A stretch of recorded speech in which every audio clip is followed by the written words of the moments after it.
Ei, você já ouviu falar da história que quase fez o céu descer à terra? Uma história que não é apenas sobre tijolos e argamassa, mas sobre o coração humano, a ambição e uma intervenção divina que mudou para sempre o nosso mundo. A história de uma torre tão alta, tão audaciosa, que fez Deus agir pessoalmente. Muitas pessoas conhecem o nome Torre de Babel, mas poucos realmente entendem a profundidade do que aconteceu ali, os detalhes por trás do mito. Hoje, nós vamos mergulhar fundo nessa narrativa e descobrir o que realmente aconteceu na planície de Sinar. E por que essa história antiga ainda ecoa tão forte em nossos dias. Tudo começou num tempo que hoje parece quase inimaginável. Após o grande dilúvio, a humanidade começou a florescer novamente a partir da família de Noé.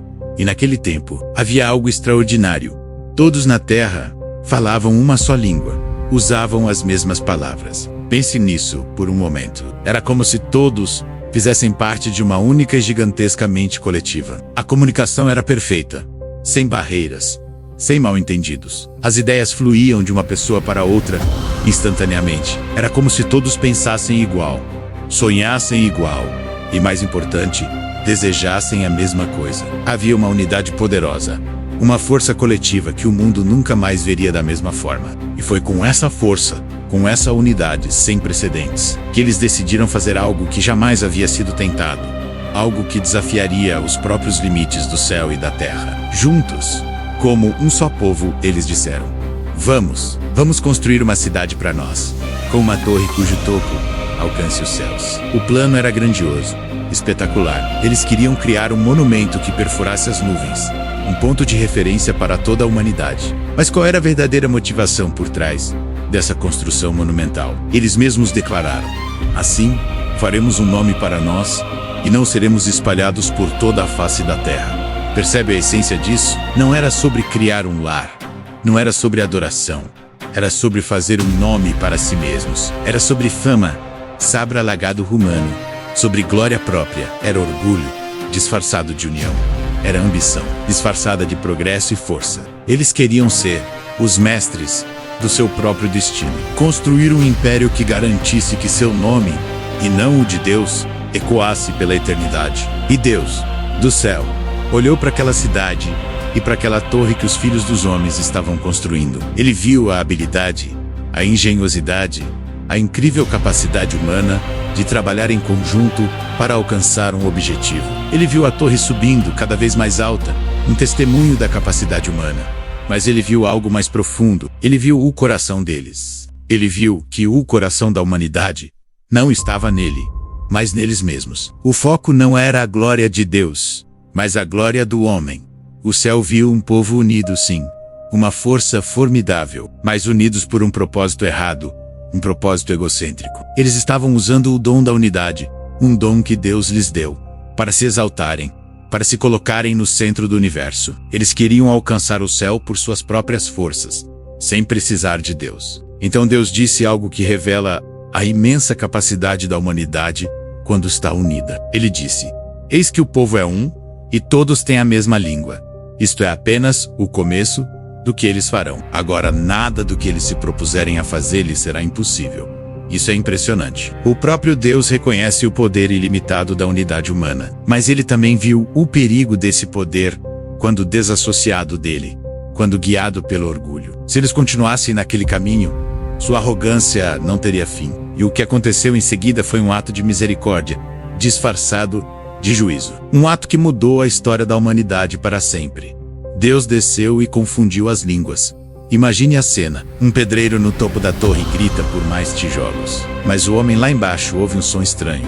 Palavras que ele nunca ouviu antes. O arquiteto tenta dar uma instrução, mas sua equipe o olha com confusão, respondendo em dialetos incompreensíveis. De uma só voz, nasceram centenas. A comunicação perfeita se transformou em caos absoluto. A colaboração se tornou frustração. A unidade se quebrou em fragmentos. A obra, que antes avançava a passos largos, simplesmente parou. A torre, o grande símbolo do orgulho humano, ficou inacabada, um esqueleto de ambição no meio do deserto. E como eles não podiam mais se entender, o povo começou a se separar, cada grupo linguístico seguindo seu próprio caminho. a humanidade se espalhou por toda a face da Terra, exatamente o que eles tentaram evitar. A lição da Torre de Babel vai muito além de uma simples história sobre a origem das línguas. Essa nunca foi a questão principal. Não foi sobre uma torre alta demais, ou sobre a raiva de Deus por uma construção. Foi sobre um coração distante de Deus. Foi sobre a humanidade tentando construir seu próprio caminho para o céu, sua própria salvação, sua própria glória, excluindo o Criador do processo. A torre era apenas o sintoma físico de uma doença espiritual. O orgulho, aquele desejo profundo em nosso coração, de sermos nossos próprios deuses, de controlarmos nosso destino. Até hoje, a história da Torre de Babel continua sendo um poderoso alerta para cada um de nós, para nossa sociedade, para nossas ambições pessoais e coletivas. Quantas vezes nós não tentamos construir nossas próprias torres? A torre da carreira perfeita, a torre da riqueza, a torre do status social, a torre do conhecimento. Nós nos esforçamos, trabalhamos dia e noite, sacrificamos relacionamentos e nossa paz, tudo para fazer um nome para nós mesmos, para alcançar o topo por nossas próprias forças. A mensagem é clara e atemporal. Quando o homem tenta subir sozinho, movido pelo seu próprio ego, ele sempre, inevitavelmente, desmorona. A confusão e a dispersão não foram apenas um evento histórico. Elas acontecem dentro de nós quando colocamos nosso orgulho acima de Deus. Mas a história não termina em desespero. Pelo contrário, ela aponta para a verdadeira solução. O problema não é construir, não é sonhar alto, não é ter ambição. O problema é quem está no centro dessa construção. A história de Babel nos ensina que quando Deus está no centro de nossos projetos, de nossas vidas, de nossos sonhos, não existe altura que Ele não possa nos levar. Não para a nossa glória, mas para a dele. A verdadeira unidade não vem de uma língua em comum, mas de um coração em comum. Um coração voltado para Deus. A Bíblia diz que em Pentecostes, o Espírito Santo desceu e as pessoas de diferentes línguas puderam se entender. É o reverso de Babel.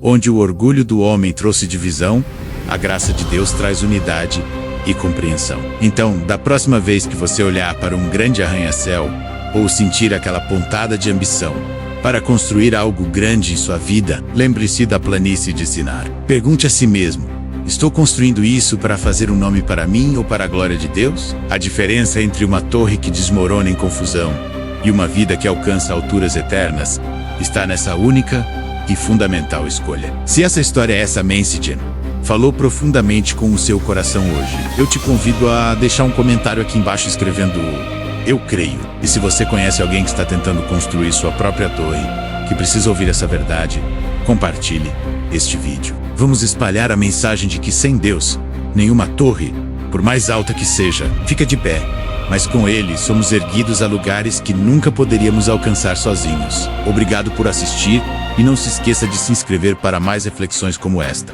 Que Deus abençoe seus projetos e sua vida.